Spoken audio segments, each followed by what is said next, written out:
ಆದರೆ ಎಲ್ಲ ಒಂದು ಕಡೆ ರೈತರ ಜಮೀನು ಇವ್ರು ಕಿತ್ಕೊಂಡು ಮಾಡೋದು ಅಷ್ಟೊಂದು ಸೂಕ್ತ ಅಲ್ಲ. ಇವಾಗ ರೈತರು ಕಷ್ಟ ಬಿದ್ದು ಬೆಳೆದು ಮಾರ್ಕೆಟಿಗೆ ಬರ್ತಾರೆ. ಅವ್ರು ಬರೋದ್ರಿಂದ ನಾವು ಎಲ್ಲ ಊಟ ಮಾಡ್ತೀವಿ, ಅನ್ನ ತಿಂತೀವಿ, ಎಲ್ಲ ಮಾಡ್ತೀವಿ.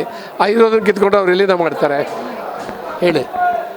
ಒಂದು ಎರಡನೇದಾಗಿ ಇನ್ನೊಂದು ಏನಾಗಿದೆ ಅಂದರೆ ರೈತರು ಇಲ್ದೇ ಇವತ್ತು ಏನು ಕೆಲಸನೂ ಆಗಲ್ಲ. ಇಲ್ಲಿ ಸಿಟಿಲಿ ಬಿಲ್ಡಿಂಗ್ ಕಟ್ಕೊಂಡು ಬರೀ ಬಿಲ್ಡಿಂಗ್ ಕಟ್ಕೊಂಡು ಏನು ಮಾಡೋಂಗಿದ್ದೀವಿ? ಅಲ್ಲಿ ರೈತರು ಬೆಳೆದು ಏನಾದರೂ ಬೆಳೆ ನೋಡಿ ಹೂ ತರ್ತಾರೆ, ಸಾವಿರಾರು ಜನ ಅದರಿಂದ ಜೀವನ ಮಾಡ್ತಾರೆ. ಅವರಲ್ಲಿ ಹಣ್ಣು ಹಂಪಲು ತರ್ತಾರೆ, ಸಾವಿರಾರು ಜನ ಜೀವನ ಮಾಡ್ತಾರೆ. ಏನಿಲ್ಲ ಅಂತ ಅವ್ರು ಜಮೀನು ಕಿತ್ಕೊಂಡು ಅವ್ರು ಏನು ಮಾಡ್ತಾರೆ? ಇಲ್ಲಿ ಟೌನ್ಶಿಪ್ ಮಾಡಿದ್ರೆ ಬೇಕಾದಷ್ಟು ಖಾಲಿ ಬಿದ್ದಿದೆ. ಇಡೀ ಇವತ್ತು ಬೆಂಗಳೂರಿನಲ್ಲೇ ಅರ್ಧಕ್ಕರ್ಧ ಬಿದ್ದಿದೆ ಸೈಟ್ಗಳು. ಅದನ್ನು ಕೇಳೋರು ಯಾರೂ ಇಲ್ಲ. ಹೋಗಿ ಮಾಡ್ತೀವಿ ರೈತರು ದುಡಿಯೋಂಥ ಜಮೀನು ಕಿತ್ಕೊಂಡು ಏನು ಮಾಡೋಂಗಿದ್ದಾರೆ? ಹಾಂ, ಯಾರಿಗಮ್ಮ ಗೊತ್ತೋ? ರಾಜಕೀಯದಲ್ಲಿ ನಡೀತಾ ಇದೆ, ಅದ್ರ ಬಗ್ಗೆ ನಾವೇನು ಹೇಳೋಕ್ಕಾಗತ್ತೆ? ನಮಗೇನು ಗೊತ್ತಿದೆ ರಾಜಕೀಯದಲ್ಲಿ? ತುಂಬ ಇದೆ, ಎಲ್ಲ ತುಂಬ ಇದೆ. ಯಾರು ಸರಿ ಇಲ್ಲ ಅಂತ ಏನೂ ಹೇಳೋಂಗಿಲ್ಲ ನಾವು. ಅವ್ರು ಮಾಡ್ತಕ್ಕಂಥದ್ದು ರಾಜಕೀಯದವ್ರೆ, ಅವ್ರಿಗೆ ಅರಿವಾಗಬೇಕದ ಅಷ್ಟೇ. ಯಾಕೆಂದರೆ ಎಲ್ಲ ಅವರ ಭಾಳ ಬುದ್ಧಿವಂತರಲ್ಲಿರೋರಲ್ಲ. ನಮ್ಗಳಿಗೇನು ಗೊತ್ತಾಗತ್ತೆ ಅವ್ರು ಮಾಡ್ತಕ್ಕಂಥ ಕೆಲಸ?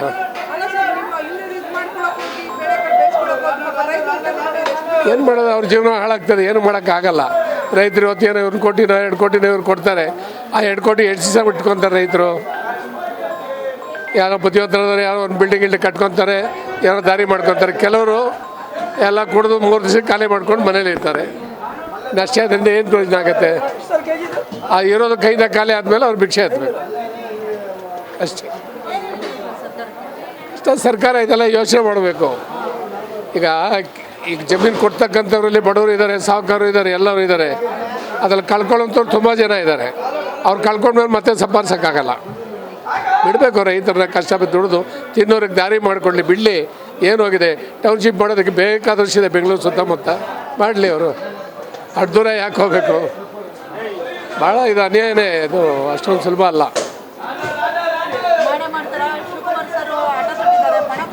ಅಲ್ಲ, ಅವರು ರಾಜಕೀಯ ವ್ಯಕ್ತಿಗಳು, ಅವ್ರ ಮುಂದೆ ನಾವೆಲ್ಲ ಏನು ಮಾತಾಡೋಂಗಿದ್ದೀವಿ? ಏನು ಮಾತಾಡೋಂಗಿಲ್ಲ. ದೊಡ್ಡವರು ಏನು ಬೇಕಾದ್ರೂ ಮಾಡ್ತಾರೆ. ಅದೇ ಎಲ್ಲರಿಗೂ ಒಳ್ಳೇದಾಗೋ ರೀತಿಯಲ್ಲಿ ಅವ್ರು ಮಾಡಿದ್ರೆ ಜನ ಎಲ್ಲರೂ ಮೆಚ್ಕೊತಾರೆ. ಒಳ್ಳೆ ಸರ್ಕಾರ ಅಂತ ಎಲ್ಲರೂ ಒಂದು ಮನಸ್ಸು ಬರುತ್ತೆ. ಈ ಜನಗಳು ತೊಂದರೆ ಆಗ್ತಾಯಿದ್ರೆ ಒಳ್ಳೇದಂತ ಯಾರು ಹೇಳೋಕ್ಕಾಗತ್ತೆ? ನೋಡಿ, ಅವರು ಜಮೀನು ಇರೋದ್ರಿಂದ ಸಾವಿರಾರು ಜನ ದುಡಿದು ತೊಗೊಂಬರ್ತಾರೆ, ಮಾರ್ಕೆಟಿಗೆ ಬರ್ತಾರೆ, ಬೆಳೆಗಳು ಬೆಳೀತಾರೆ, ಎಲ್ಲ ಮಾಡ್ತಾರೆ. ಅದು ಏನೂ ಇಲ್ಲ ಅಂದರೆ ಜಮೀನೇ ಕಿತ್ಕೊಂಡ್ಮೇಲೆ ಅವ್ರು ಎಲ್ಲಿಂದ ಮಾಡ್ತಾರೆ? ತುಂಬ ಕಷ್ಟ. ಎಲ್ಲರಿಗೂ ತೊಂದರೆ ಆಗತ್ತಮ್ಮ, ಎಲ್ಲರಿಗೂ ತೊಂದರೆ ಆಗುತ್ತೆ. ನಾವುಗಳು ತಾನೇ ಅವ್ರು ಬರಲಿಲ್ಲ ಅಂದರೆ ಏನು ಮಾಡೋಂಗಿದ್ದೀವಿ? ರೈತರು ಬೆಳ್ಕೊಂಬಂದಿದ್ದು ಇಲ್ಲಿ ಮಾರ್ತೀವಿ.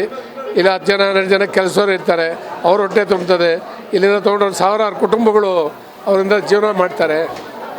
ಅವ್ರು ಮಾಡೋದು ಸರಿ ತಪ್ಪು ಅಂತ ಹೇಳೋದಕ್ಕಿಂತ ಮುಂಚೆ ಸರ್ಕಾರ ಅದನ್ನೆಲ್ಲ ಸೂಕ್ತವಾಗಿ ಪರಿಶೀಲನೆ ಮಾಡಿ, ಅವರು ಯಾರ ಮೇಲೆ ಯಾರೂ ಹೇಳೋಂಗಿಲ್ಲ, ಎಲ್ಲ ಒಟ್ಟಾಗಿ ಕೂತು ಜನಗಳು ಒಳ್ಳೆಯದಾಗೋದು ರೀತಿಯಲ್ಲಿ ಅವ್ರು ನಡ್ಕೊಂಡ್ರೆ ತುಂಬ ಒಳ್ಳೆಯದು. ಎಲ್ಲಾದರೂ ಒಂದು ಬೆಳೆ ಬೆಳೆದ್ರೆ ಆ ಬೆಳೆ ತೊಗೊಂಡೋಗಿ ತರಕಾರಿ ಅಂಗಡಿಲೋ, ಹೂವಿನ ಅಂಗಡಿಲೋ ಅಥವಾ ಮಾರ್ಕೆಟಲ್ಲೋ ರೇಷನ್ನು ಎಲ್ಲೋ ತೊಗೊಂಡೋಗಿ ಹಾಕಿದ್ರೆ ಅವ್ರೇನೋ ಒಂದಷ್ಟು ಕಾಸು ಕೊಡ್ತಾರೆ. ಅದು ತೊಗೊಂಡೋಗಿ ಒಂದು ಬೋರ್ ಹಾಕೋದು, ಮತ್ತೊಂದು ಮುಗಿದೊಂದಕ್ಕೆ ಸಹಾಯ ಆಗ್ತದೆ.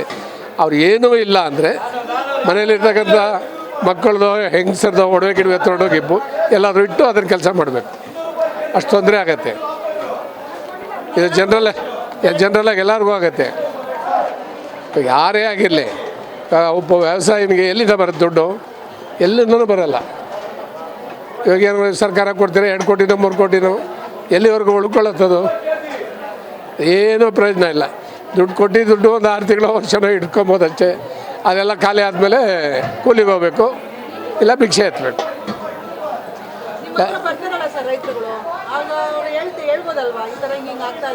ಇವತ್ತು ರೈತರ ಮಾತು ಯಾರು ಕೇಳ್ತಾರೆ? ಸರ್ಕಾರ ಕೇಳುತ್ತಾ? ಇವಾಗ ಕೆಲವರು ರೈತರಲ್ಲಿ ಏನಾಗಿದೆ, ಕೆಲವ್ರಿಗೆ ಅರ್ಜೆಂಟ್ ದುಡ್ಡು ಬೇಕು, ನಾವು ಕೊಡ್ತೀವಿ ತೊಗೊಳ್ಳಿ ಸ್ವಾಮಿ ಅಂತಾರೆ. ಕೆಲವರು ಅದರಿಂದಲೇ ಬದುಕೋಂತಾರೆ, ಏನು ಮಾಡ್ತಾರೆ, ಇಲ್ಲ ನಮ್ಗೆ ಇರಲಿ ಅಂತಾರೆ. ಇದು ಒಳ್ಳೇದು ಸರಿ, ಯಾವುದು ಒಳ್ಳೇದು ಯಾವುದು ಕೆಟ್ಟದು ಅಂತ ಹೆಂಗೆ ಹೇಳೋದು? ಆದರೆ ಸರ್ಕಾರ ಇದನ್ನು ತೀರ್ಮಾನ ತಗೋಬೇಕಾದ್ರೆ ಒಳ್ಳೆ ರೀತಿಯಲ್ಲಿ ಯೋಚನೆ ಮಾಡಿ, ಈ ಏನು ಅಧಿಕಾರದಲ್ಲಿದೆ ಆ ಸರ್ಕಾರದವರು ಅಥವಾ ಆಪೋಸಿಷನ್ಲಿರ್ತಕ್ಕಂಥವ್ರು ಒಟ್ಟಾಗಿ ಕೂತು ಅದ್ರ ಬಗ್ಗೆ ಚರ್ಚೆ ಮಾಡಿ 16 ಜನ ರೈತರನ್ನ ಕರೆದು ಎಲ್ಲರೂ ಒಂದು ಅಭಿಪ್ರಾಯ ತೊಗೊಂಡು ಮುಂದುವರೆದ್ರೆ ಅದು ಎಲ್ಲರಿಗೂ ಒಳ್ಳೇದಾದರೆ, ಅದಕ್ಕಿಂತ ಒಳ್ಳೆಯ ಸರ್ಕಾರ ಇನ್ಯಾವುದೂ ಇಲ್ಲ ಅಂತ ಹೇಳ್ಬೋದು. ಈ ಒಂದು ಇದಕ್ಕೂ ಎಲ್ಲ ನಡೆಸ್ಕೊಂಡು ಹೋಗೋದೇನೆಂದರೆ ರೈತರಿಂದನೇ ನಾವು ರೈತರು ಬೆಳೆದ್ರೇ ಒಂದು ನಮ್ಮ ವಿಚಾರ ಇದಾಗುತ್ತೆ. ಆದರೆ ರೈತರಿಗೆ ಡಿ ಕೆ ಶಿವಕುಮಾರ್ ಅವರೆಲ್ಲ ಒಂದು ಫಲಕ ಥರ ಇದಾಗಿ ನಡೆಸ್ಕೊಂಡು ಬಂದರೆ ಒಂದು ರೈತರಿಗೆ ಒಂದು ಉಪಯೋಗ ಆಗುತ್ತೆ. ಅದು ರೈತರು ಏನು ಹೇಳ್ತಾರೋ ಅದ್ರ ಪ್ರಕಾರ ನಡೆಸ್ಕೊಂಡೋದ್ರೆ ಅವ್ರಿಗೂ ಒಳ್ಳೆಯದೇ. ನಮ್ಮದು ಅದಕ್ಕೆ ಜಮೀನೆಲ್ಲ ರೈತರು ಕಿತ್ಕೊಳೋದು ತುಂಬ ಅನ್ಯಾಯ ಮೇಡಮ್.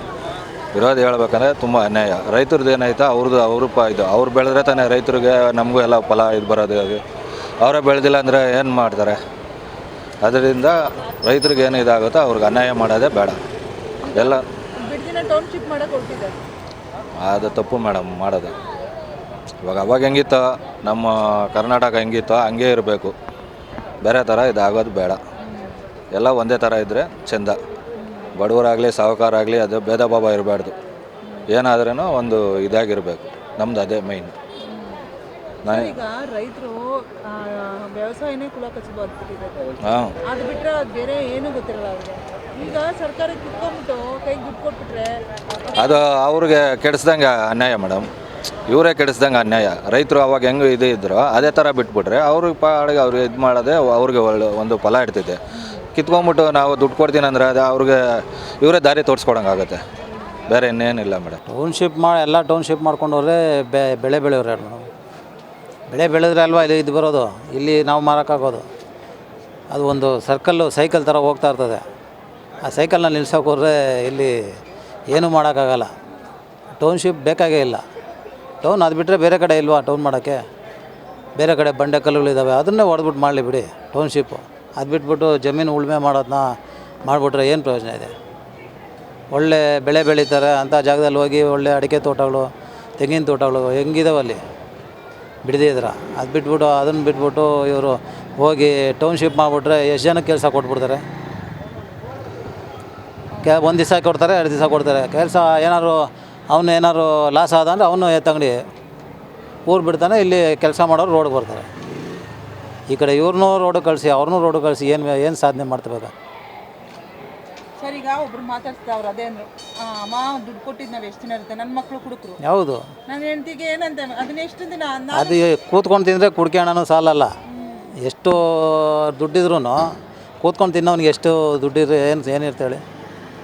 ದುಡ್ಡಿದ್ರೆ ಯಾವಾಗ ಹೆಂಗೆ ಖರ್ಚು ಮಾಡೋಣ ಅಂತ ಯೋಚನೆ ಮಾಡ್ತಾ ಇರ್ತದೆ. ದುಡ್ಡಿಲ್ಲ ಅಂದರೆ ಹೆಂಗೆ ಸಂಪಾದನೆ ಮಾಡ್ಬೇಕಂತ ಇರ್ತದೆ. ಅಷ್ಟೇ, ಇನ್ನೇನಿಲ್ಲ. ಈಗ ತಾತ ಮುತ್ತಾತನಿಂದ ಮಾಡ್ಕೊಂಬಂದ್ರೆ ಜಮೀನ ಸಡನ್ ಆಗಿ ಸರ್ಕಾರ ಕಿತ್ಕೊಂಡ್ಬಿಡುತ್ತೆ ಅಂದಾಗ ಅವ್ರ ಇದೇನಾಗಬೇಕು ಸರ್? ಅವ್ರ ಪಾಡ್ ಏನಾಗಬೇಕು? ಅವ್ರಿಗೆ ಮಾಡಲೇಬೇಕು ಅಂದರೆ ಇವಾಗ ಜನ ಇದು ಮಾಡಬೇಕಷ್ಟೇ. ಜನ ಅದನ್ನು ಎದುರಿಸ್ಬೇಕಷ್ಟೇ. ಎಲ್ಲರೂ ಸೇರಿ ಒಗ್ಗಟ್ಟಾಗಿ ಎದುರಿಸ್ಬೇಕು. ಒಬ್ಬೊಬ್ಬರೇ ಹೋಗಿ ಎದುರಿಸಿದ್ರೆ ಅದು ಏನು ಪ್ರಯೋಜನ ಆಗೋಲ್ಲ. ಎಲ್ಲರೂ ಒಗ್ಗಟ್ಟಾಗಿ ಮಾಡಲೇಬೇಕು. ಏನು ಹೇಳ್ತೀರಾ ಸರ್ ಸರ್ಕಾರಕ್ಕೆ ಕೈ ಬಿಟ್ಟರೆ ಒಳ್ಳೆಯದು. ಅದನ್ನು ಜನರಿಗೆ ಒಳ್ಳೇದನ್ನು ಮಾಡಬೇಕು ಹೊರತು ಈ ಥರ ತೊಂದರೆಗಳು ಕೊಡ್ತಾಯಿದ್ರೆ ಜನ ಏನು ಮಾಡ್ತಾರೆ? ಈ ಸಲ ಮಾಡಿದ್ರೆ ನೆಕ್ಸ್ಟ್ ಟೈಮ್ ನೀನು ಇಲ್ಲಿರಪ್ಪ ಅಂತ ನಿಲ್ಲಿಸ್ಬಿಟ್ಟು ಬೇರೆಯವ್ರು ಮಾಡ್ತಾರೆ ಅಷ್ಟೇ.